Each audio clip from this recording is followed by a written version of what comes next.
Thank you. You know, Armed Forces Day around the nation means many things to many people. There are Boy Scouts, Cub Scouts, interested children like Gennaro Lopez, who are passing out American flags on Main Street, Dallas today. Well, it's Armed Forces Weekend. It's a weekend of full activities that many in our country are saying glorify war. As a matter of fact, there are anti-war demonstrations being held from coast to coast today, but not in Dallas. Dallas Main Street is clear for this parade, and clear for these thousands of people to enjoy the exhibits. And from here, it goes to the 30th anniversary celebration of the Dallas Naval Air Station. The F-8 Crusader.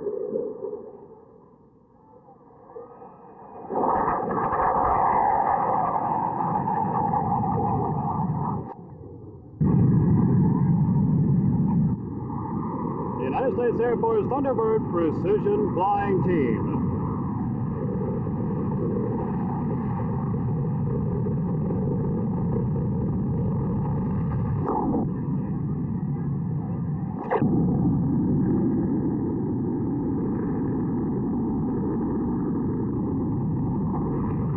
With solo pilot Steve Dwelly.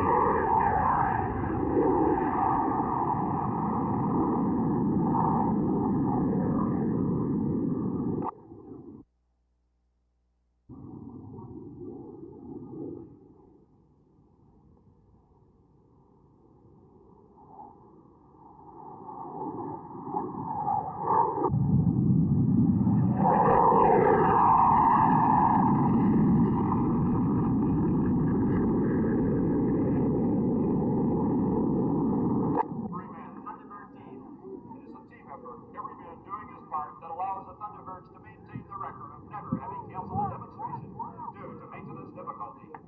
Our 5 pilots are now flying an aerial salute to our maintenance crews and bomb support specialists.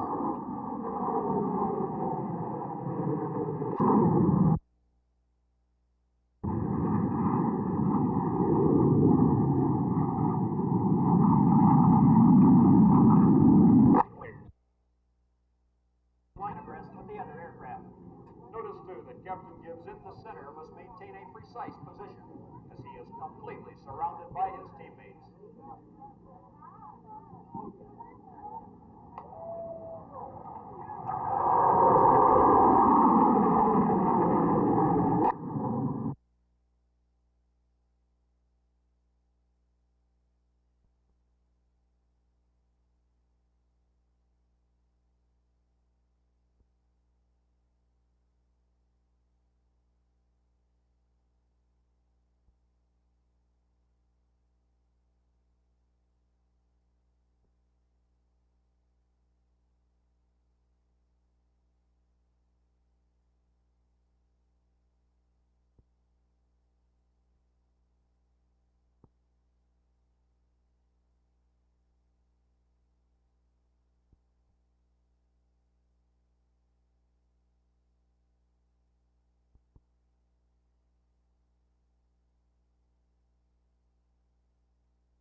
Take Dallas, for example. As the city now stands, the sewage treatment plants are barely adequate to stay within state and federal guidelines. Water Director Henry Grazier says the city must spend some $54 million over the next few years for sewage treatment improvements. Under the present system, the federal government will pay about 33% of that cost, but if Amendment 4 passes Tuesday, Washington's share of the bill will increase to 55%, and 1/4 of the price will be paid on a low-interest, long-term loan from the state. This means nothing directly to the taxpayer, since the Dallas Water Department is financed through revenue bonds, but it may mean plenty to the water user, whose rates are reflected in how much the city has to pay for equipment. Grazier says equipment costs have doubled since 1964, and he adds that the difference between the 33% and the 55% participation by the federal government represents some $12 million. Nor is Dallas the only city in this area in that kind of trouble. The Trinity River Authority has a very large capital improvement program underway.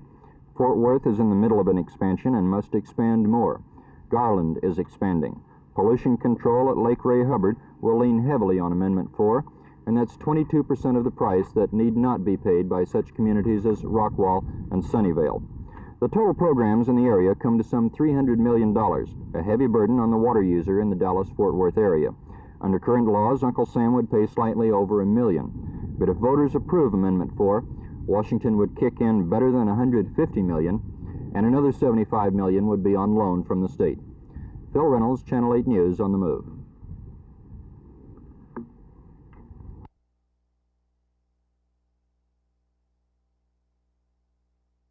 Well, you see, the thing was, I think they started at Thorpe, then they moved to Waco, and burned out there, and then they came on up here because Fort Worth, as I understood it, made them quite a substantial thing and gave them the ground, the original ground. How do you feel about attending TCU Well, 50 years ago? at that time it was quite a big step forward. Well, Yes, in those days, because there weren't too many at that time. This is just one of the smaller schools as we consider them now, but in those days it was a fairly good-sized school.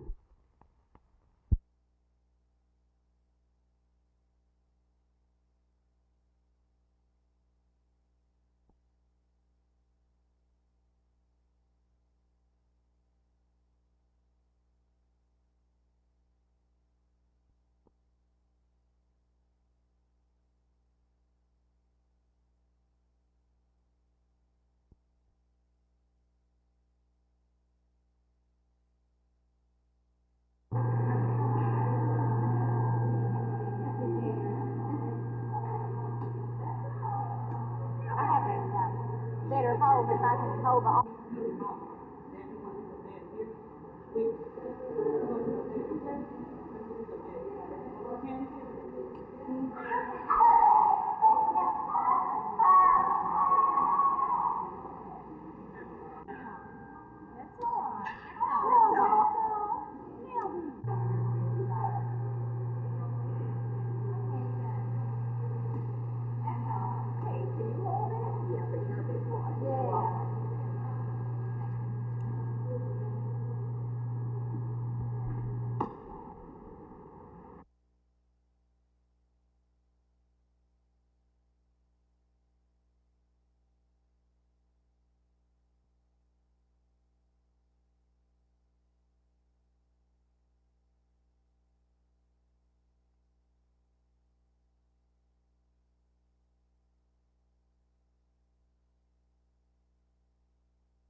Speaking for myself, that I feel that there must be a reordering of some of our national investment, and that we really have to put money into human services, and we have to cut down on the amount of our resources that are going for military adventures.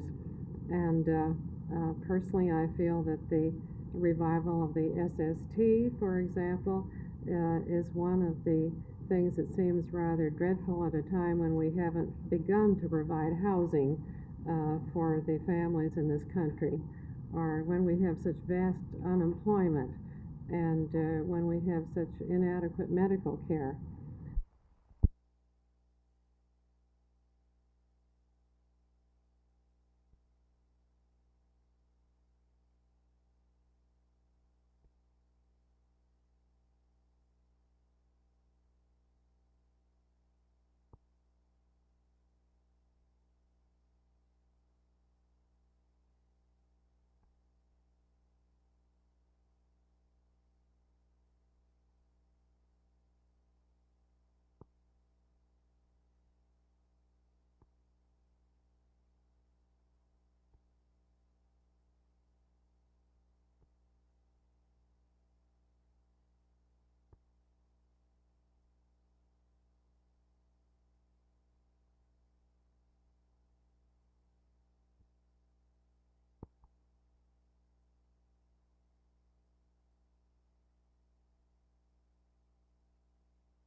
No, I really don't. Maybe in very, very few cases this was justified, but as a whole, our VA hospital program, I think, is wonderful, and the hospitals are doing the best they can with the money they have appropriated to them from the government. Is money a problem?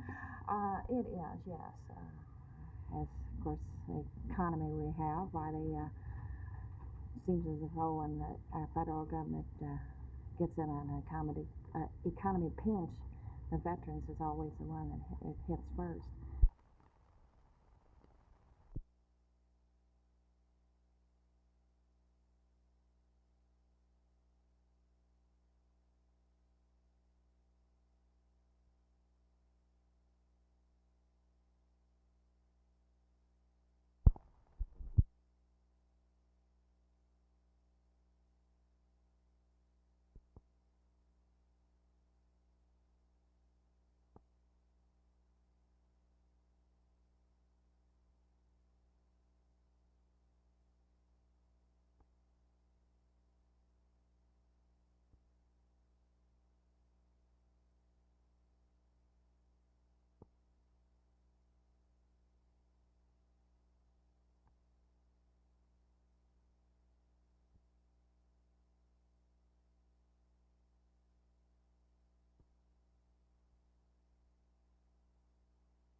in June of or May of 1972, if this amendment does not pass, Texas will run out of money in all four of the categories: old age assistance, the blind, the mentally and physically handicapped, and the children on the AFDC rolls will receive no money at that time. And this would be a sad day in Texas indeed. What the legislature would have to do if this amendment fails would be to, in the remaining 12 days of the regular session, rush through another constitutional amendment, calling another special election for the people to have another opportunity to vote on. We could not, in good conscience, leave Austin without pursuing every possible avenue that we have to correct the situation.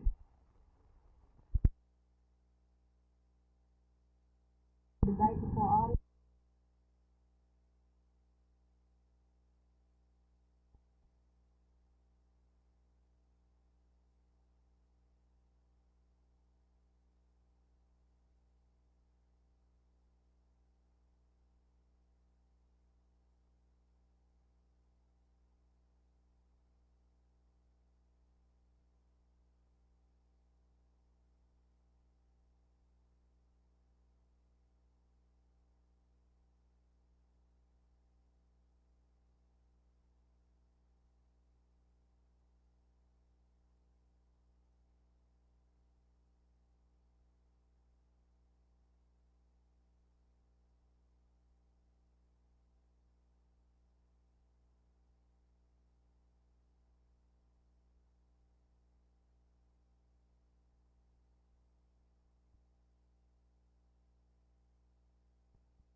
A 2.5-year-old girl has been kidnapped from the Marion D. Tucker home here at 5804 Fursman in northwest Fort Worth.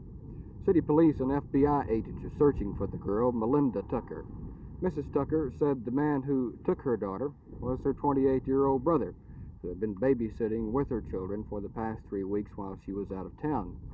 A ransom note was left behind late yesterday demanding $1,000 in cash. The ransom note gives the Tuckers until Sunday to come up with the money. Part of the note reads, I have your daughter. I have a gun. Don't make me kill her.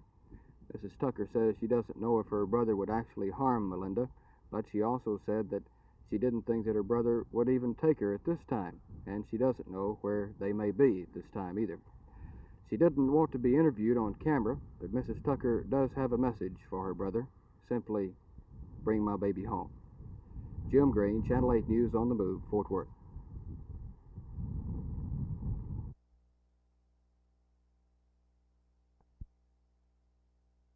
Number one, the structure of the building is such that it was nearly impossible for the men to get in. The upstairs portion where the fire apparently started was double and triple ceiling.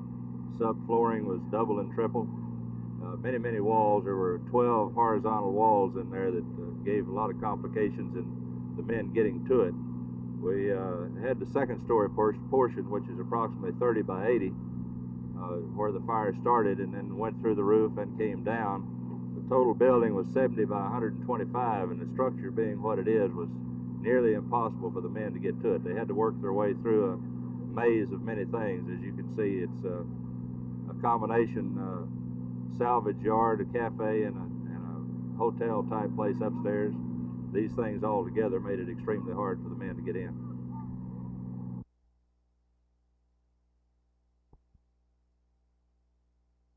I think our policy has been clear for a number of years, and this antedates the Nixon administration, that we hoped that China would come back into some sort of responsible intercourse with the rest of the world. And now, at long last, I think our policy of Oriental patience has paid off. That they've realized that if they're going to be a part of the world of the 1970s, the policies they've had in the past just don't make sense. Well, where we look at this as a step forward in relations with Red China, are they in turn looking at us as if, well, we're getting them where we want them? Well, they have made an important strategic decision, I think. Namely, that the policies of the past, the tough line, simply haven't paid off. And so now they're going to have to move to a different sort of an approach to the world.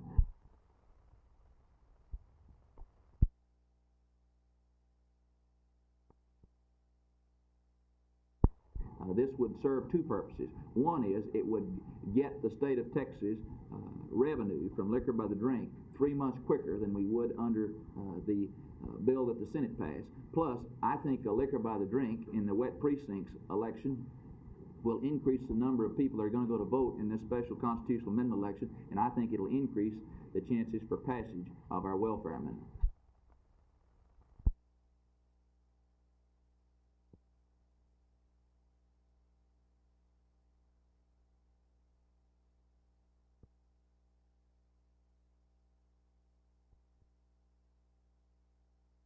Barry, I know this has got to be a much more gratifying playoff series for you than it was a couple of years ago when you had to watch then.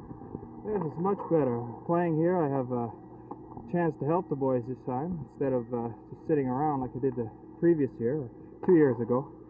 It's much more exciting, and well, I don't know, I just like giving them my help. Barry, as you look back over the year leading up to the playoff series, were you satisfied with the kind of year you had? Yes, I was. I came to camp in pretty good shape, and I decided that I'll do my best that I've ever done, if it was at all possible. And with this year, I'm very pleased. I had a lot of help from Coach Crom and from the players, and I'm just really happy with the year I've had. You know, I kind of guess that it was probably a fairly crucial year for you because so much had been expected of you, and you had the weight problem in the knee and everything else, and so you've got to look pretty favorably upon your chances of perhaps going to Chicago next year. I certainly hope so. I hope I have pleased a lot of people this year, especially the ones that can make my future a little brighter.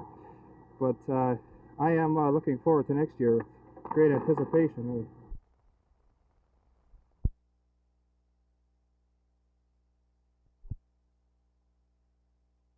Yeah, certainly times have changed a lot since that disastrous first year. But I'm fully confident and hopeful that this season will bring it all back to Dallas. Mike, as you look back on that first year, are there any fond memories at all, or was it just a year filled with tribulation for you? Oh, there's a lot of fond memories. I learned a lot, I might say, that first year. One thing sticks in my memory above anything else, and that was about 3 days before we had a change of coach midway through the season. I was placed on the inactive list, and I'd been as close to getting released that my name had been taken off the shirt. And then we had a change of coach, and he invited me to the next scrimmage game, and I came along and he liked me, so I was back in the team again.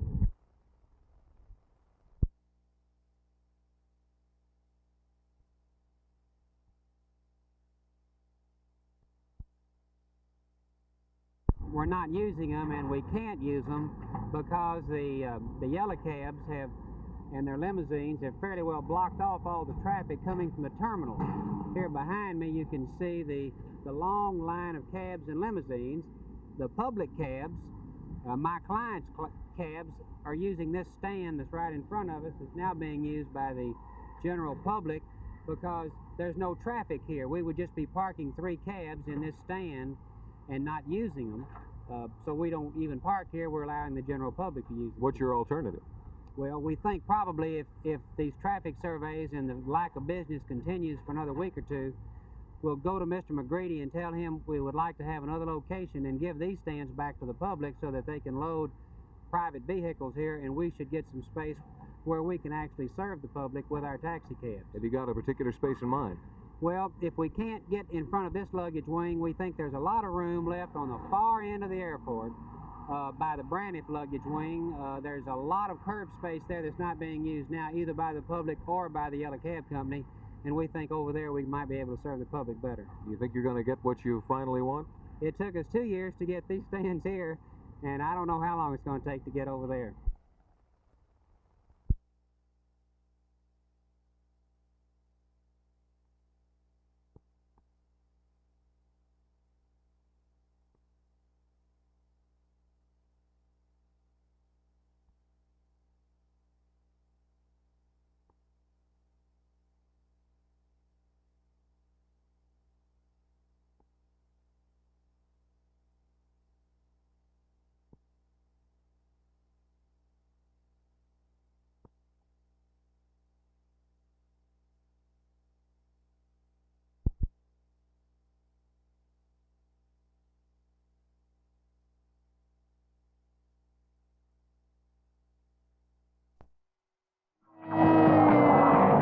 In racing, it takes a perfect blend of man and machine to come out on top. Always in control, never off course. He wouldn't have it any other way. He's the pace setter. It takes a perfect blend of man and machine to come out on top. Always in control, never off course. He's the pace setter.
This woman isn't a telephone operator. She's a telephone helper in the Internal Revenue Service for people who have income tax questions.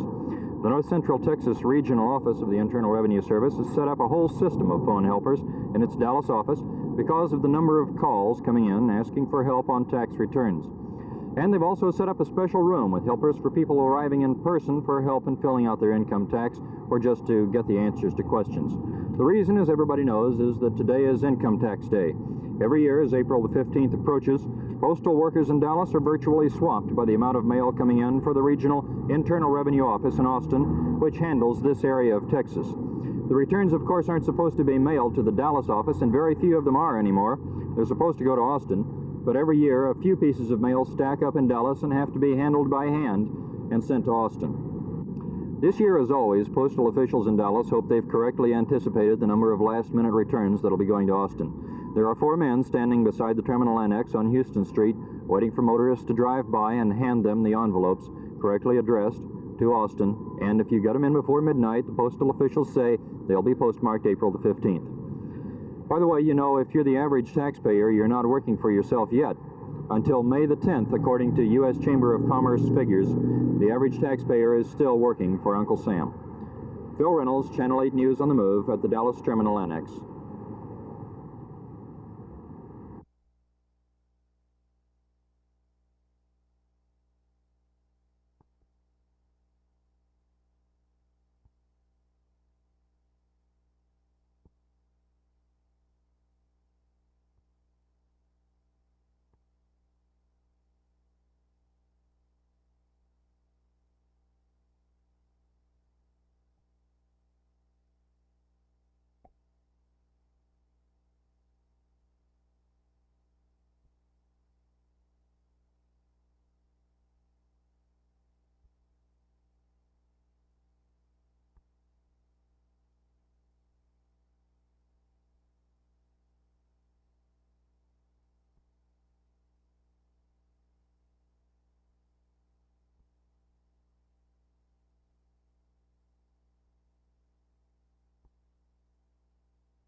Can you place a damage estimate on it, or do you know how it started yet? No, sir, I have no way of knowing yet. Haven't been able to talk to the owners or anyone who was here, other than just casually heard them mention before the owner went to the hospital that it did start upstairs in one of the rooms.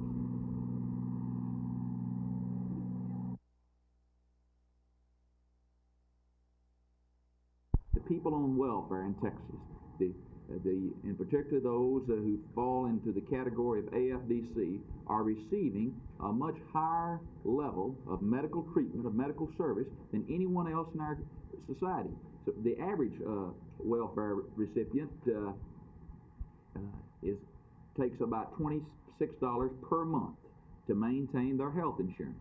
Well, a family of 4 who are not on welfare, their hospitalization, their health insurance costs about $300 to $350 a year.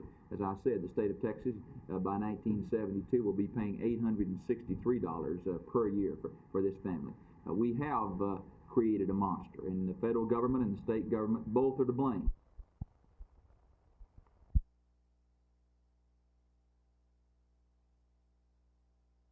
Well, the problem is we're not getting any passengers from this cab stand. The yellow cab stand, which is directly adjacent to the terminal behind us, in that stand the cabs are almost bumper to bumper, and they're just a phalanx of cabs. We can't come through and get into the stand right here behind me, which is the public stand. You can see there's private vehicles here now they use for loading. We found in the first 2 weeks already that we're just not getting any business across this island and out here away from the terminal. So it's going to be necessary probably to either give the stand back or try to get some better location if we can. And what better location do you have in mind? Well, if we can't get next to the curb over here, we think perhaps there's some locations over on the curb area near the Braniff luggage wing.